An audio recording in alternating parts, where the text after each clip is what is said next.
সম্মানিত সভাপতি, আমাদের এই ট্রাক সমিতির সম্মানিত সভাপতি এবং সদর উপজেলার সম্মানিত সাবেক চেয়ারম্যান বুলা মল্লিক ভাই এবং প্রধান অতিথি হিসেবে উপস্থিত আছেন আমাদের জামালপুর পৌরসভার 2 বারের সফল সাবেক মেয়র এবং 4 বারের সাধারণ সম্পাদক, জেলা বিএনপির 4 বারের সাধারণ সম্পাদক, আমাদের সদর উপজেলার দানের শীষ মার্কা যে নির্বাচন করবেন, আমাদের সকলের অভিভাবক এবং আমাদের রাজনৈতিক অভিভাবক অ্যাডভোকেট শাহ মোহাম্মদ ওরেসেলি মামুন ভাই, উপস্থিত আছেন সম্মানিত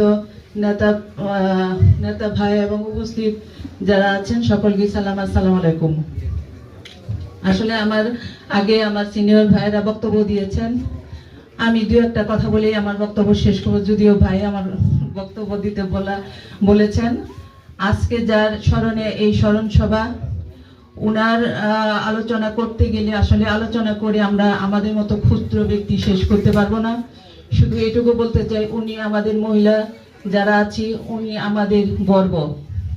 উনি মহিলা প্রধান মন্ত্রী হিসেবে নির্বাচিত, আমাদের 3 বারের প্রধানমন্ত্রী, গণতন্ত্রের মা বেগম খালেদা জিয়া।